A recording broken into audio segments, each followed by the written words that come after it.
going to focus on history taking, a simulated scenario. 35-year-old gentleman presenting with a central chest pain with normal vital signs and his ECG normal, and he is being seen, male seen treat.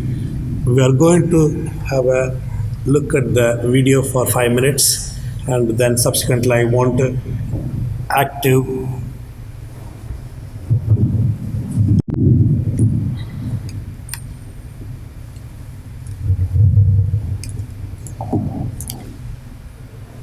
Okay, can you hear me now? Okay, so we're going to see a video for 5 minutes, then we'll have a interactive discussion and your feedback about what you guys see in the video, and we'll explore some of the concepts that's been discussed by Dr. Ashid in the previous slides. Okay, Assalamu alaikum. My name is Khalid. I am a resident, a doctor working here. So you are 28 years old and coming here today with a history of chest pain. Is that right? I'm going to go through some questions with you. Can you tell me something more about this chest pain, please? Actually, I felt like more than tightness, and I became like shortness of breath, and I couldn't take any deep breath. Right, okay. How long that lasted for? Well, it was around 30 minutes. Right. What do you think was the character of the pain? Was it a tearing, heaviness, or? I felt like something compression in my chest, so I will go with heaviness. What do you think pain has been made worse by, like changing position or exercise or?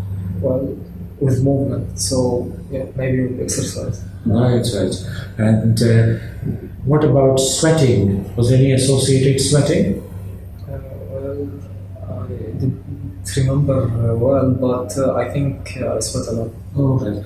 What about radiation of pain? Was it just heaviness in the chest, or coming to your shoulder or neck, or? Well, first started here, and then maybe it went toward my left hand. Yeah, I felt something. Right. And how severe was it? We've got a scale we use from 1 till 10. 1 has no pain, and 10 has the more severe pain. Where would you place your pain score? Well, I would place it on 8. So it was quite bad, is it? Yeah, it was. And what about the onset? Was it sudden or gradual onset? Well, it started with me when I tried trying to lift my little child, and suddenly I felt uncomfortable around my chest, and then I felt like tightness. But then, and when was that? Well, it was maybe like 6 months back, but then became more and more severe. And okay, let's some of the routine question now. Are you diabetic? Well, no, I don't. Do you take any blood pressure medications? No. Or medication for high cholesterol? No. Right.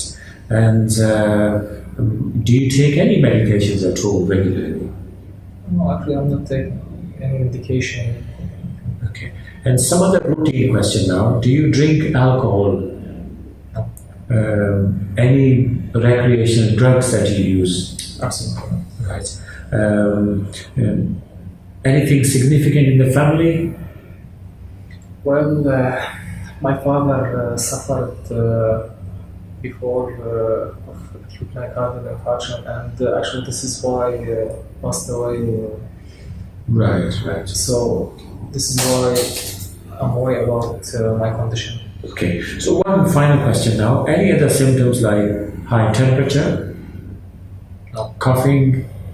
No. Heartburn? No. Okay, so what we'll do some examination now, then we'll discuss with you the findings, the possible causes, and the solution. Is that okay? Excellent. So just go back to Dr. Ashid's slide. What did we talk about? Non-verbal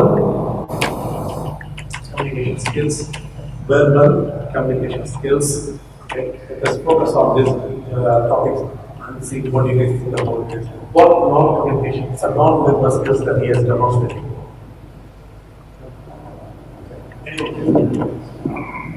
Non-verbal communication was certain impressions that Yes, yeah. yeah. So you were setting in the impressions there.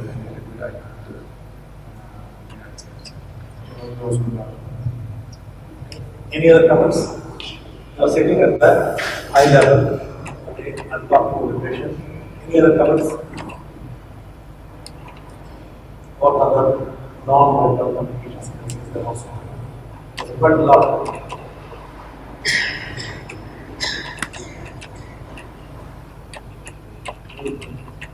Okay, I will just give some clues. Okay, He was showing the patients when he was listening that okay, active listening, okay, very good. So he said the word active listening. What does it mean?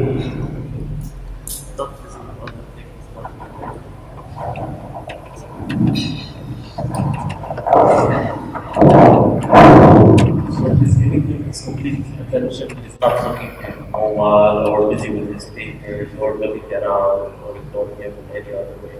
Okay, so completely focused with what he's saying. Okay. So that's one thing. Anything else? Active listening. No interruption while the patient was speaking or explaining. Okay. So you said that no interruption.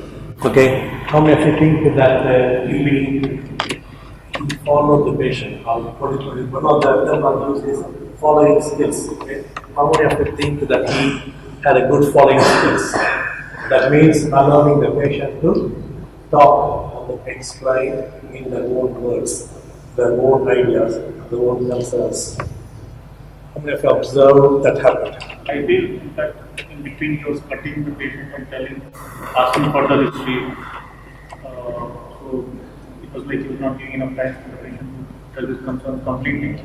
He was in between, like cutting him and asking him for the, okay, we'll go to the next question. Yes, yeah. So when you look at any clinical consultation, okay, what is this consultation? There are certain tasks and cells we have to do. Okay, that's part of your clinical consultation. Okay, so in emergency department, we don't have the luxury of outpatient etc. We have to do focused taking in a timely fashion and get to the bottom of it. What is the problem? Give the chance. Okay. So during this consultation, what are we doing? We are trying to address the patient's agenda, and you also got an agenda for yourself. You want to get to the answer for what is the problem, the disease specific diagnosis and the management plan. From the patient point of view, he or she would like to address their illness related problem. Okay, they may want to say my ideas is okay, or my concerns is okay, what is my expectation. So both these need to be matched. Okay, and then finally we come to a, what did Dr. Ash put? Shared decision making. Okay, shared decision making, and then agree on the what is going to happen next. Okay, we may have to be on the. Hopefully, you've seen from the slide. Patient-centered care is not about what all the time the patient wants. Okay, it's about be realistic. It's what is necessary now. Okay, what is achievable in the time fashion. Part of the consultation is about explaining in detail what should happen next. What is the time frame? For example, in the last 1 minute of the slide, Dr. Colin mentioned, what did he say? He said that I'm going to do some examination, I'm going to do some investigations, and based on investigations, okay, we will discuss on our micromanagement plan. Is acceptable? Is a sensible plan? Yes. Okay. How else this could be? Do you see any problem with this? The put this picture patient in MPS entry. Okay. After the initial presentation, after discussion, he goes and sits in the room. 13, 14, 10, corridor. Okay. So what's going to happen? Sorry, timeline. Okay. So he doesn't know, she doesn't know what's going to happen with them. How long? they have to wait. Okay, so giving some time frame will be useful. Okay, so that the patient knows what is going to happen. Okay, how long it will take, so the patient is fully informed. So there's some understanding thereby when using the conflicts, misunderstanding, and the arguments and stress. Okay. With regard to Dr. Ahmad was mentioned about active listening. What other things meant by active listening? Sorry? So interesting. So get these completely focused on the patient. So great interest. How did he introduce? It was introduction good. It was smiling It is smiling and then introduce himself by name and then grade, okay, and what position, okay, and he also identified, so it come. Only other point he could improve will be is the right patient, okay. So what else? So introduction to the doctor is good. So what else? How did he start it? How did he start the medical consultation, gathering the information? Did he start with open-ended question? Given a chance, it could be asking, then we should be asking, open the question, how can I help you? Okay, what has brought you here to the hospital today? But how did Dr. Khalid start it? He pointed out that he complained of chest pain and then he asked directly about chest pain. Okay, see, in a way, he started straight to the point. Okay, that is, you come here with chest pain, and then anyway started with the closed technique. Okay, sometimes if you do this, you may be focusing on your agenda. You want to get to the history and the what was the problem. It may not address the patient's agenda. Once you start with the patient's agenda, then with open question, we can then explore more. Okay, did he explore? Did he explore the patient's concern or the patient's problems? Yes? He did. Yes, he did. He asked many probing questions. Tell me about this, okay? Or most, but what was the style of probing questions? Were they open or are they also closed? They are more or less, most of them are closed question, leading question, okay? That the way Dr. Khalid wanted to address and take the box. What else he was doing? What else he was doing while taking history? What else he was doing? He was checking the list. Check the sheet, okay? So sometimes, okay, what do you think about that? He is ticking the box, okay? What do you think about that? Okay, maybe that's one point. He may be, though he doesn't want to miss anything, okay? It may be good at a very junior level point of view to use the checklist to have but do you think it will address the patient's agenda? It may address your agenda that I want to finish 8 points in the history, but do you think it will address the patient's agenda? It's easy to miss things. Okay, easy to miss the things, okay? Then you need, like, you may not focus on certain things that the patient is going to do. Sometimes it's useful to keep a checklist, but obviously focusing only on checklist may not be a really patient-centered communication. Okay. What about reflective? So part of the active listening, Dr. Ahmad was mentioned, is about three things. One is non-verbal communication. Second thing is about following skills. And third one is about reflective skills. Okay. When I say reflective skills, what do I mean by that?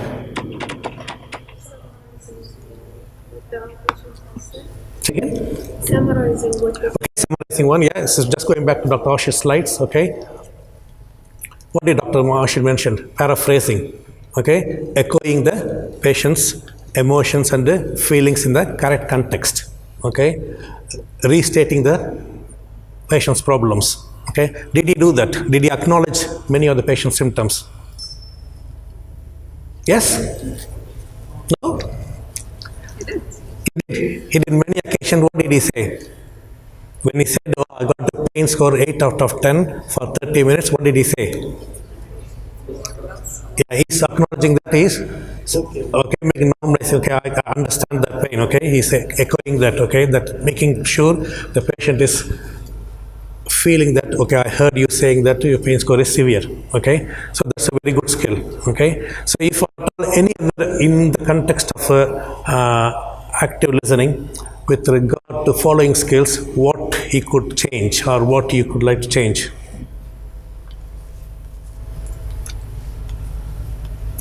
How can we improve the conversation?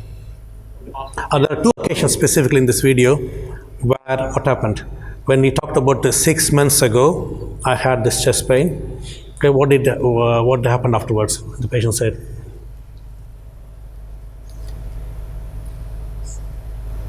The conversation was ended there, and then the resident started saying that, okay, I want to ask some general questions. Okay, no exploration of this. Okay, no concern.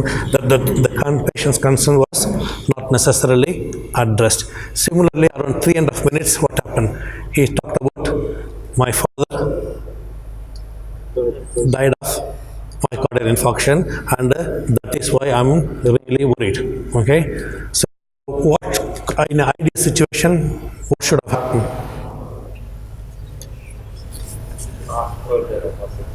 He should have probably explore more, a little bit acknowledge that somebody died, okay, and emotions, yeah, sharing the emotions, a little bit more empathetic on that aspect, okay, so that will be much more useful, okay. So talking about empathy, what do you think?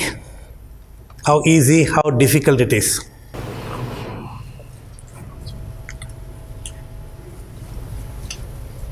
How difficult, how easy it is for us?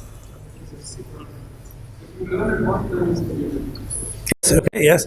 The part of empathy is about how you have your own feelings, okay, what do you value, what is your own belief, okay, what you think about yourself, it's something called self-awareness, okay. If you know about your strengths and weakness, what's your belief, values, okay, that will be really useful in managing the empathy, okay. On that one aspect, but otherwise, how did the resident dealt with that patient? Overall, was he empathetic to the patient? Yes. Okay, good. Yeah, he was on other side, other areas. He was very empathetic to the patient. He was acknowledging quite a lot. He's reflecting on, he's echoing back on the key things the patient mentioned. Okay, what other communications, non-verbal communication things you observed? Just trying to finish this. What other non-verbal communication things you observed? Sitting at eye level. What else? Talk. Voice. Yeah, very good. Voice projection. Okay, whenever it's needed, voice tone has gone up and gone down. Okay, and what else? What about his facial expression? Blank. Is it? He says she thinks it's blank. How many of you noticed that the resident's facial expression changed when he was acknowledging things? Yes, his facial expression changed. Okay. What else? Body posture. Okay. Okay. Very open posture. What about hand movement, other gestures? He's nodding. He's nodding, yes, yeah, okay. Good, appropriate eye contact, okay. Nodding things, his hand movements are moving around.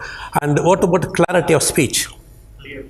Very clear, okay. He explained about, for example, one good example will be pain score explanation, okay. It's nicely explained to the patient in an understandable way, okay. And then when patient said, my pain score is 8, he acknowledged that, saying that, oh, that's been very bad for you, okay. Okay, right. So I know it's very time restricted discussion. So in summary, what have you guys observed in this history and consultation? So in summary, basically is managing your agenda with the patient's agenda. Okay, always start with establishing good rapport. Okay, and start with open question. Try to explore. Of course, sometimes if you're not able to get where you want to go, then you can start ask leading questions, okay, and probing questions and get to the bottom of it. Again, it's important you share the mental model, okay, what's your decision-making process, and share with the patient and summarize. Make sure the patient understands the summary of this, and most importantly, what is going to happen next with the time frame. Okay, I'll stop with that. Thank you. Okay, thank you. Yeah, I'm trying to give you a bit of a desire for it. As you know, one was not really a practice. Actually, this video was aimed at demonstrating a rather relaxed. But I really struggled to make it tone it down. In fact, we shot this video a couple of times to make sure he actually cuts in and stops the patient from talking and giving a detailed history of something. And the script had to be followed a little bit differently from what Dr. Khalid is naturally really good at doing. You've all observed him in practice. So I think what we were trying to get across there was, although nodding your head and accepting, acknowledging is something that we think is enough, when you watch it, it doesn't feel right. There's something missing. He was more intent on ticking the boxes and getting the information rather than trying to make a connection with the patient. That was 5 minutes, and that's all you're going to get in ED practice. And don't take us wrong, if this patient had an ST elevation MI, you're not going to explore the patient's agenda in a lot of detail, are you? I mean, you're going to go straight in, ask a whole lot of close questions, and determine his suitability for PCR and get him escalated to the right place. On the other hand, the patient comes in with slightly vague symptoms, and you want to understand exactly why they're here, then you would probably want to spend a bit more time exploring them. So we will be applying these principles flexibly, depending on the patient's scenario. So a lot of the messages that you came up with and was discussed are quite important. I think that's the reason we use this scenario. Some of you might have watched them before for other purposes, for example, chest pain history taking, or for the purposes of communication as well. So we want to move to the next scenario, which Dr. Khalid is going to lead on de-escalation negotiations. Thank you, Khalid.